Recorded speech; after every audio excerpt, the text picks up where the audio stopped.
ijodlar qanday bo'lyapti? Ijodli? Va yangiliklar. Ijodli bor. Xudoga shukur, sekin-sekin yaqin keladi chiqmasa kerak. Yaxshi.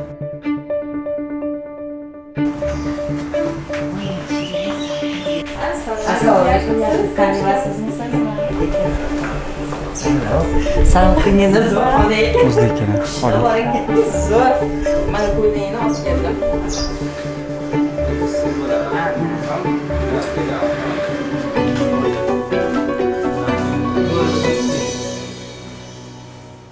Loyihamiz qahramonlari ro'yxatida bu aktrisani bo'lmasligi mumkin emasdi. Aktyorlik u uchun shunchaki qiziqish emas, balki hayotiga mazmun bag'ishlab turadigan, qalbini yoritib turadigan manba. U qachondir botiniga yig'ilib qolgan og'riqlarga ijod orqali davo topgan. Bu aktrisa garchi san'atning zahmatidan yetarlicha tatib ko'rgan bo'lsa-da, qizini ham shu yo'ldan borishiga to'sqinlik qila olmadi. Chunki u uni tanlovi. Chunki meni fikrim bo'yicha ko'pincha bizda ota-onalar o'zida amalga oshmagan orzusini nimagadir farzandida ko'rishmoqchi bo'lsa, lekin u farzandiga bu ota-onasining orzusi kerakmikin degan savol. Shu savol tug'iladi menda. Sizlarni ro'yobga chiqmagan orzuylar nimaga sizlar zo'r amaki, zo'r aka farzandinglarga? Farzandinglarni o'zini qizim o'shanda aytganda, oyi bu meni hayotim. To'g'ri, uni qaysidir bir yoshgacha ota-ona mas'ul, lekin o'zi tanlash kerak. Uni hayoti, u qiladigan kamchiliklari, xatolari, uni kamchiliklari va xatolari.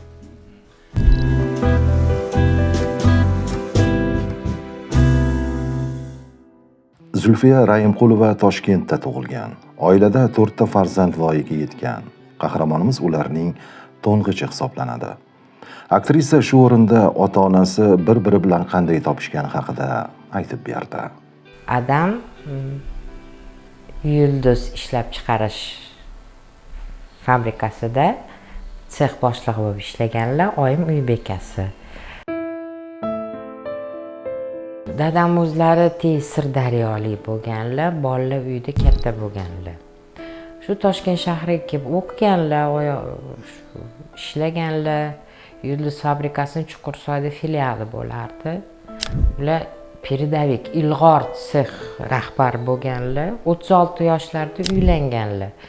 Shu qo'shnilar bo'lganda, Qo'chqor aka o'sha rahmatli dadam bilan bitta joyda obodonlashtirishda ishlashardi. Shu aytishgan, shu qo'shnim bor, juda aqlli, bosiq, o'zini uyi bor, lekin ota-onasi yo'q. Shuni kuyov qila qoling deyishgan. Chunki oyimki tug'ma, oyoqlari kalta bo'lib tug'ilganlar, adamni ham o'zlarini yoshliklarida shuni oyoqlarida nuqsonlari bor edi. Endi bizda aytishadi-ku, teng-tengim bilan deb. O'shanga shularni yuzlashtirib, shularni to'y qilib yuborishgan-ku. Oraligida 15 yil farq bo'lgan. Bu aktrisa bolalik damlaridan to'la bahra olgan deyish qiyin. Chunki yaqinlarining noxolis munosabati tufayli unda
Shu uchun ham keldi.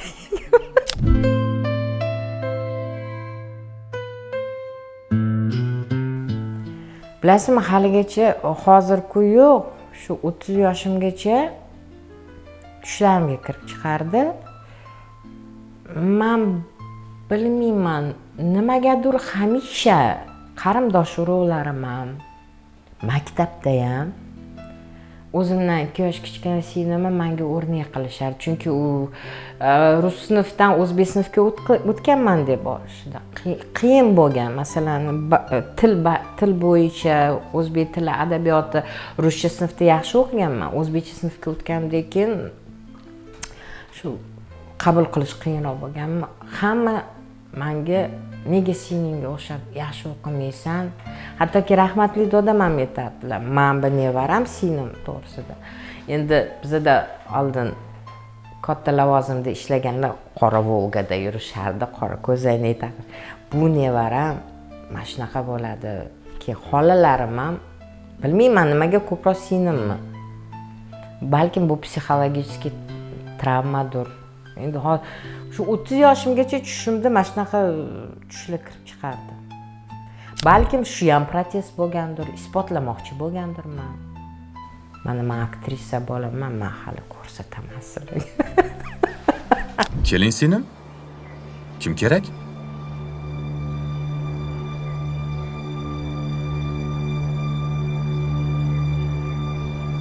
Qizimni ko'rgani keldim.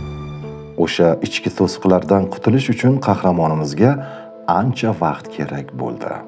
To'g'ri, bu chiqishi qiyin. Bunga 10 yil, 15 yil, 20 yil kerak. Buni o'tirib psixologsiz o'tirib analiz qilasiz. Nimaga bunaqa bo'lgan, sababi nima? Topganingizdan keyin bir 15 yilcha kerak bo'ldi, menimcha. O'shandan keyin yengil bo'ldi yashash.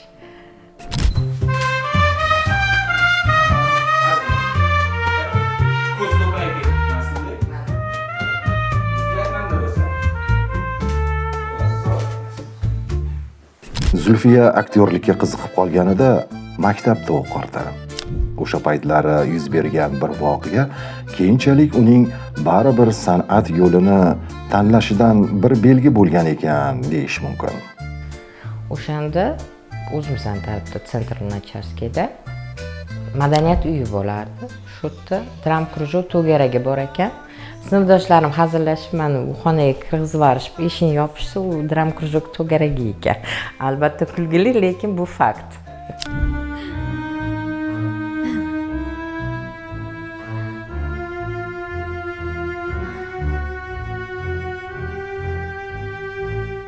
Oila, ota-ona, singillar, ukalar oldidagi mas'uliyat, javobgarlik tufayli qahramonimiz o'z orzulariga tanaffus berdi. Bu tanaffus 5 yil davom etdi.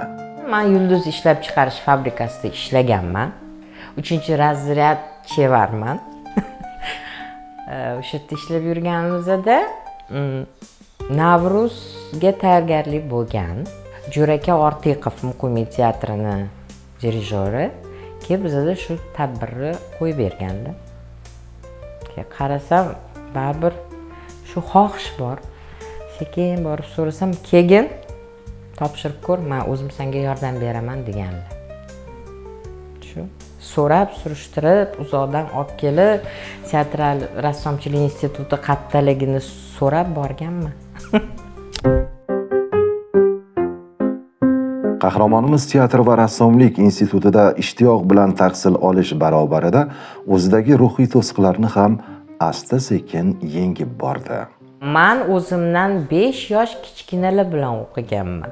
77-yil vipusdagilar kirishganda men borganman. Qiyinchilikni yengish yoqdi-da, chunki masalan repetitsiya qilasiz, o'sha badiiy atrifkalarni olib kelasiz-da, chiqmaydi. Nima mahorati yetmayaptimi, nima? Ulug'bek aka Zufarov kurs rahbarimiz to'g'rilab ketsalar, chiqqandan keyin xursand bo'lardik. Baba bu yangi kasb. Chunki bunday o'ylab qarasam, bu kasbimiz orqali har qanaqa kasbni ijro etsa bo'ladi. doktor ham bo'lasan, militsiya ham bo'lasan, o'g'ri ham bo'lasan, g'ar ham bo'lsa, o'likni ham o'ynashing mumkin. Keyin bilmayman, baribir bir qanaqadir sehrli bir dunyo. Hey, qo'lingni qimirlatma, bir pasda tushamiz. Qo'lingni bo'sh qo'y, podko'ja ketadi. Ana bo'ldi, qimirlamay yot, bo'lmasa nina chiqib ketadi. Endi oynaga to'g'rasi. Oynaga qarab. Mana. Endi undan ko'tarasiz. Qarshini saqlashib tushirsiz. Saqlab olasiz. Kameraga. Har qanday aktyor professional bilim olgach, albatta keyingi taqdiri qanday davom etishiga qiziqadi. Tasavvurlarni haqiqiy hayotga ko'chishidan, o'zi kutgan rollarni ijro etishdan umidvor bo'ladi. Bizaga bu institutga kirganimizda san'atkor bo'lsanglar, temirdan tish va temirdan 5-tochka kerak, kutishdan iborat deyilgan.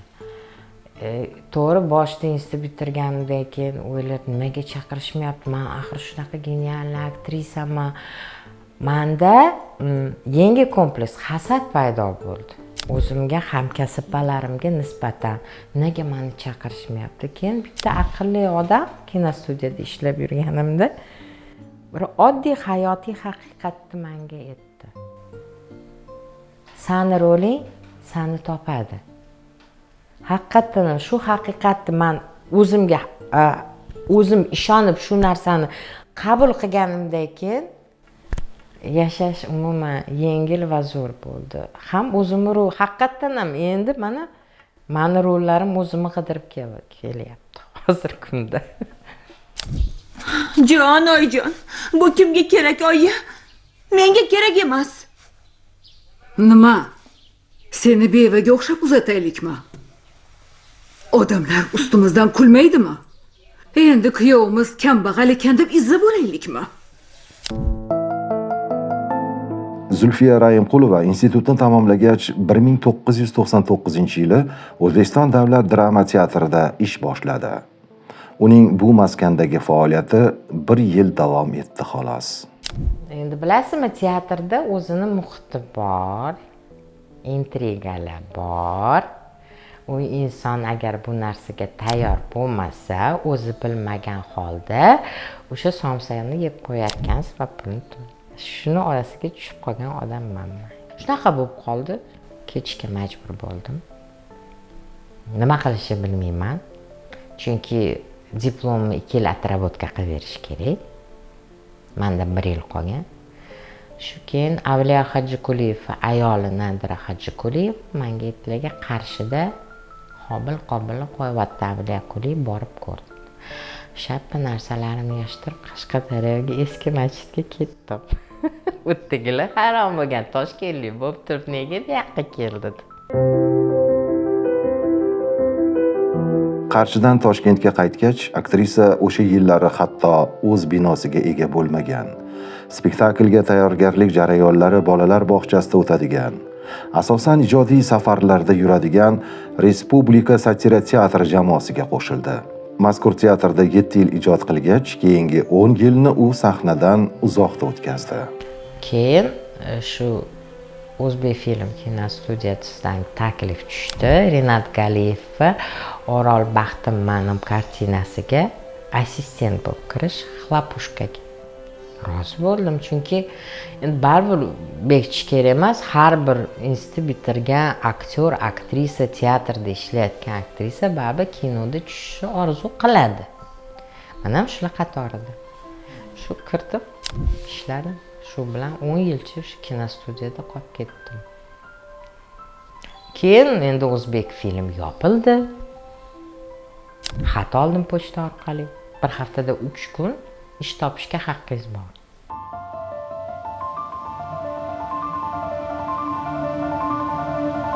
Keyin chiqmagan jondan umid deb O'zbekiston Rus akademik drama teatriga ishga bordim. u paytda Shapiro Vladimir Leonidovich rejissyorlik paytda u teatrga tashqaridan hech qanaqa aktyorlar olinmagandi.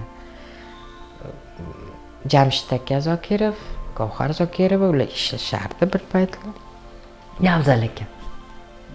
O'zini aktyorlari bor edi, o'zini studiyasi bor edi. Chetdan kirish umuman qiyin bo'lgan. Omadim keldi, kirib ketdim. Endi keyin gap so'zlar bo'libdi. O'zimdan ham so'rashdi. Qanday kirding deyishuvdi, prohodnoyda diplom bilan kirib ketdim. To'g'ri, hamkasbalarim har xil qarashdi menga, balkim menga shu ilhom teatrdan keldi deganimga, baribir yangi xonadonga borganingizdek hamma sizga baribir bu nimaga qodir ekan, buni dunyoqarashi qanaqa, o'sha ishchivoqni вообще состоит degan savol bo'lgan. O'zimga ham savol, nimaga kelding bu yoqqa deyishdi. Aytibki, ijod qilgani keldi. Afzal akani ko'rganimda o'shanda aytdilar, Afzal Azimich, "Ha, nimaga kelding?" dedilar. "Kelib qopsan" dedilar. "Siz orqangizdan keldim" dedim. Chunki Abror Hidoyatov sahnasida spektakllarda birga ishlaganmiz. Shuna gaplashib o'tirsak, ular ham o'shanda aytdilar, "Men ham kelganimda hech kim meni mensimagan. Shu mehnatim bilan men o'zimga ham bularga ham isbotladim" dedilar. Hozir Afzal Azimichman dedi. Men ham shu bergan maslahatlarni olib shu yo'lda ketdim, mehnat qildim baravariga. Hozir yaxshi. O'zimni uyimdaman. Mana haqiqiy uyimni endi topdim.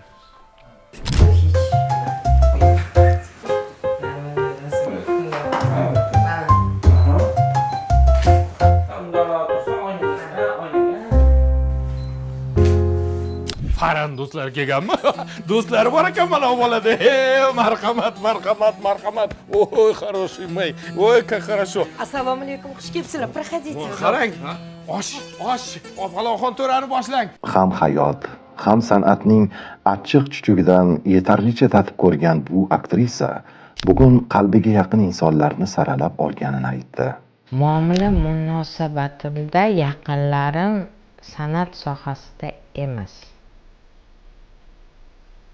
Yaqinlarim san'at sohasida. Yo'q, san'atda ishlashadi, lekin aktyor emas. O'sha teatrga aloqasi bor. Masalan, kontrolyorlar, kostyumerlar, grimyorlar. Ular samimiy. Masalan, shunaqa bo'lgan, kontrolyorlar ham kelib so'ragan, "Bugun siz o'ynaysizmi?" "Yo'q" desam, ular bilan kontakt bordi. Men samimiy insonman, lekin mana ro'paramda o'tirgan insonlar samimiy bo'lmasligi ham mumkin. Bunga isbotini topganman. Bahodir aka to'g'ri aytganlar, teatrda san do'sting yo'q deganlar. To'g'ri aytganlarmi? To'g'risi.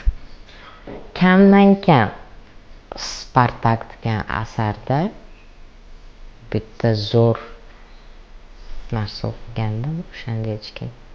Sani yaqin do'stingni ham yaqin do'sti bor degan gap o'qiganman. Это geniальная фраза, считаю. Chunki siz o'zingiz siringizni aytsangiz, o'zim ham eksperiment qilganman. Bitta gapni bittasiga aytganman. U gap o'sib o'zimga qaytib kelgan. O'shanda bilganman-da, что har kimga ham siringni aytish kerak emas ekan. Sag'ir opa. 40 ta sandvich 12 ga stroykaga, xo'p? Xo'p, tushundim. Mana ishimiz ancha yengillashdi. Yo'q, 3 в 1 yo'q. Bu ayol qarshisidan muammo chiqsa, qalbi iztirobga to'lsa, hamdard axtarib hech kimning yoniga chopmay qo'ygan. Faqat unga. Bo'lgan shunaqa. Uyga qaytishimga pulim qolmagan. Mama qaldiroq, yong'ir, pul yo'q, uyda qiz kichkina babi yeb ichari. Mama qaldiroq, xuddi hind kinosiga o'xshabdi. Xudo, nima nega meni bilaman, balkim shirk keltirgandirman. Baribir yaxshi ko'rgan, suygan bandasiga sinov beradi. nega meni buncha qiynaysan? Axir borsan-ku, ko'rib turibsan. Buncha meni qiynading. Qachon meni hayotim o'z yo'nalishiga tushadi? Qachon nuqul ziq-ziq qilib yashash jonimga tegdi. Ey Xudo, gumburla yotibdi, xo'lma. Yo'q, keyin 2 kundan keyin ish chiqqan. Shukronali qanoat, sabr, toqat degan prinsip bor.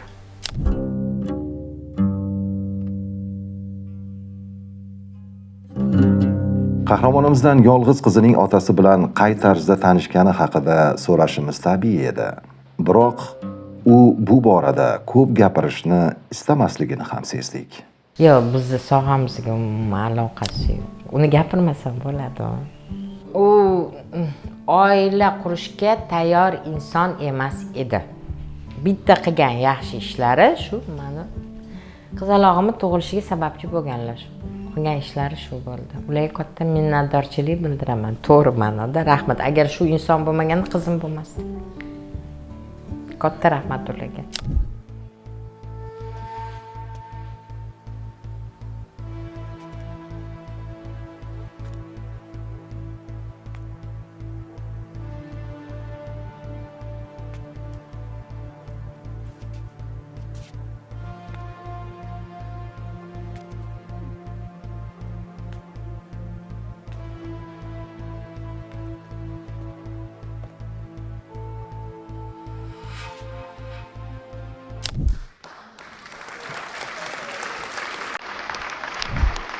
Alo.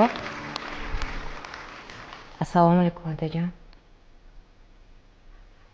Otajon, sizni juda sog'indim. Yuragimdagi qayg'u, alam ham juda odamni ezvordi.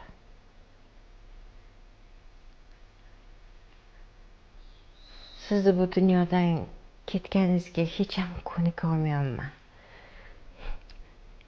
Eslaysizmi, otajon, meni yoshligimda hamma latta oyoq deb chaqirardi. Chunki 1 yoshi 8 oyligimgacha men yurmasdim. Shunda siz qo'lingizdan kelgan hamma ishni qildingiz. Meni to'ng'ichim, farzandim yurmaydimi deb qilmagan ishingiz qolmadi. Bozordan tovuq olib kelib, sho'rva qilib ichirganingiz esizdami? Keyin yozi chillasida issiq asfaltda meni yalang'oyoq yurg'izganingiz, oyoq og'riq kuchliligidan chidamaganimdan, yig'laganimdan shunday yelkangizga ko'tarib o'tkazganingiz esizdami? Yoshligimizda mandarin juda kam bo'lardi. O'sha paytda qishi boshida katta yuk mashinalarida mandarin olib kelishardi. Sizni ipli to'rva xaltangiz bo'lardi, eslaysizmi? O'sha yerda navbatda turib, o'sha mandarinni uyga olib kelardingiz. Va meni singlim ukam bir qator o'tkazib, ho'chimiz to'lguncha mandarinni tashlab bolalarini yeyiladirdingiz. O'shansa siz rosa xursand bo'lgandingiz. Keyin sizni bitta oyog'ingiz qayilmasdi. Eslaysizmi? O'shanda nimagadir o'sha oyog'ingizni ustiga chiqib olib, bizni arg'imchoq qilib uchardik.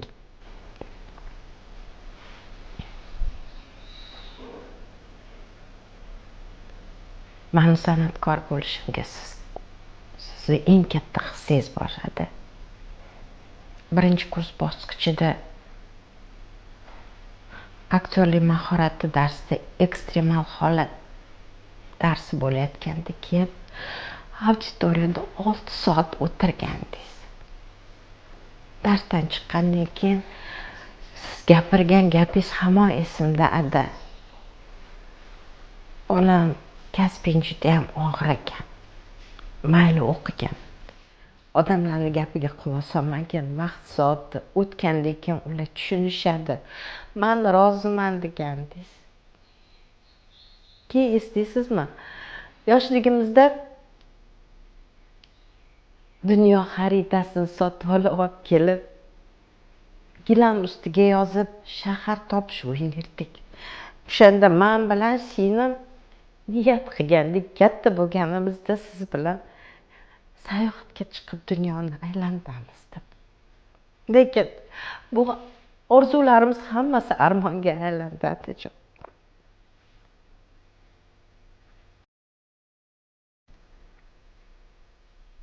Sizni yo'ligingizga hech ham ko'nikolmayman.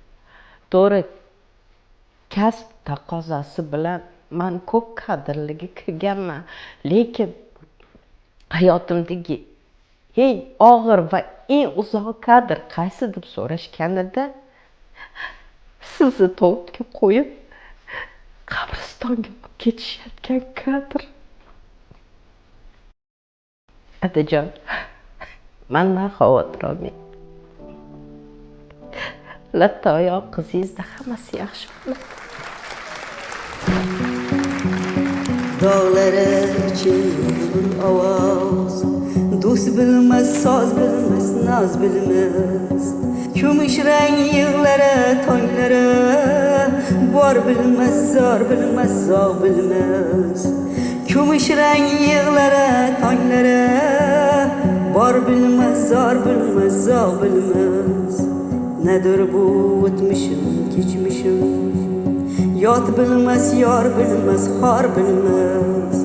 Xudodan qarzim bor o'lmishim. Jon bilmez, dard bilmez tig'lari.